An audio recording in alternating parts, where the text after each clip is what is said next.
My name is Barbara Ann Briggs, and I am a certified teacher of Transcendental Meditation and also the author of 2 books, Pilgrimage on the Path of Love, a novel of visionary fiction which has been hailed as the perfect amalgamation of spiritual awakening and self-discovery.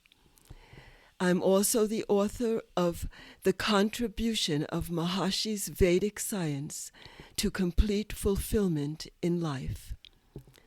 I'm a poet and a freelance journalist with numerous articles published in many different parts of the world.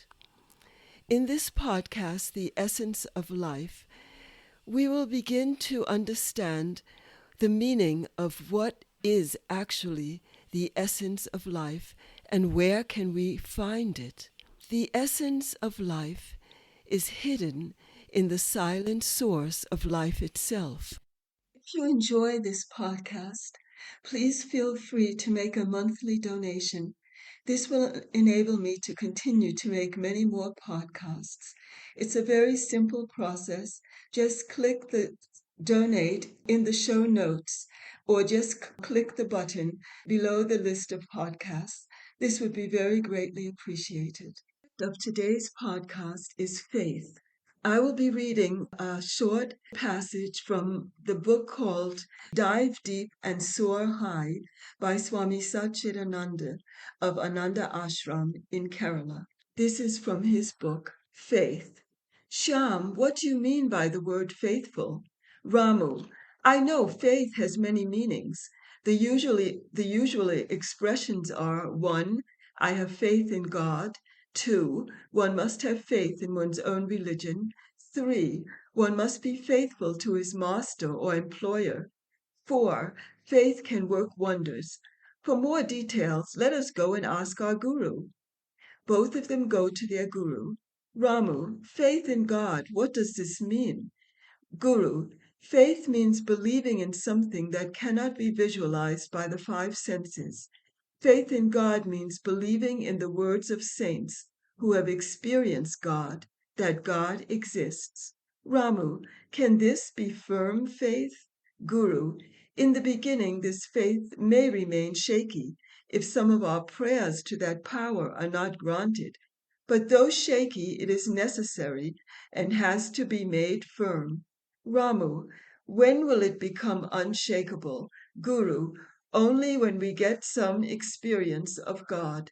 As God cannot be contacted by the 5 senses, experience can be had only when we transcend the senses. Ramu, how to transcend the senses? Guru, transcending the senses is by purifying the mind and intellect by intense sadhana. When perfectly purified, the mind and intellect become still and cease to be active. It is at this stage the sense of individuality is lost and oneness with God is experienced. Ramu, when others talk of God beyond the senses, can we pin our faith on their words? Guru, have you a brain? Ramu, of course. Guru, how do you know? You cannot see it or feel it with your other senses. Ramu, by experience I can say I have a brain, without which I cannot do anything. Guru, so also we should have faith in the words of those who have experienced God. Ramu, do you know of anyone who has unshakable faith? Guru, there are many because they have God experience.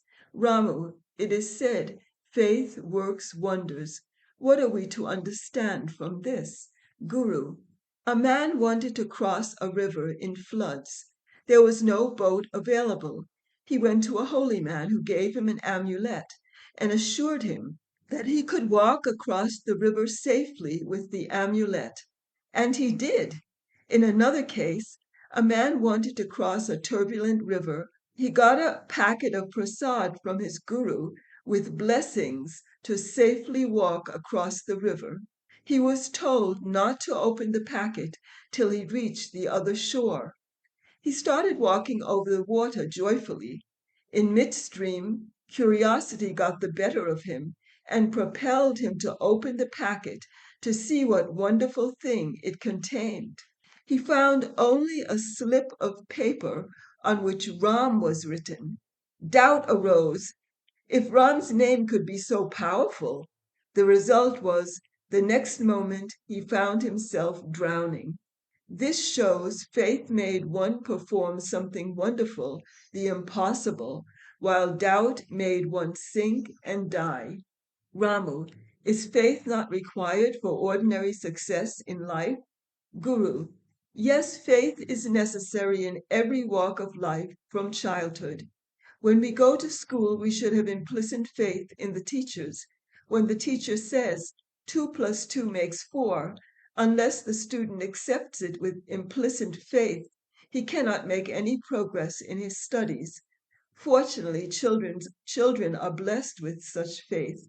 When they grow up, doubts creep in. 2 seekers go to a saint and accept him as their guru. One with complete faith in his guru and strictly following his advice reaches the goal soon, whereas the other, full of doubts about the guru's talks and actions, fails in his life miserably, all because of lack of faith. What is faith in oneself? Guru, that is self-confidence. It is necessary in all walks of life. Ramu, one person is labeled unfaithful, though he has many good qualities and also self-confidence. Why? Guru, here faith has a different meaning. He is possibly ungrateful or unreliable. Ramu, what is it that shakes our faith? Guru, doubt. Those who have faith in someone and are badly let down lose their faith in that person. Those who pray expecting a ready response from God are disappointed when God is silent. They doubt the authenticity of what they had heard about God and his existence, with the result that their faith shakes. So it is clear that doubt is the culprit. Ramu, why some of our prayers are not granted? Guru, his sweet will and for our own good. Ramu, what should be the attitude of a devotee then? Guru, with complete faith, devotees should accept that God's will is supreme. They should be content with what God has given them. They do not demand. Ramu, if God gives us poverty, should we accept it cheerfully? Guru, yes, we should accept that also cheerfully. This needs complete faith in God's benevolence, that whatever he does is for our good only. This attitude of surrender will surely make us happy. Happiness does not depend upon external conditions. What does it matter whether we are poor or rich, as long as we are happy? Ramu, where should we have complete faith? Guru, in parents, teachers, scriptures, Guru, God. More than all these, faith in ourselves. And now I would like to read you a quotation from the Bhagavad Gita by Maharishi Mahesh Yogi. There are 3 fields of faith: faith in oneself, faith in the teacher, and faith in God. Faith in oneself is necessary so that one does not begin to doubt one's own experience. Faith in the teacher enables one to accept the fundamentals of the teaching.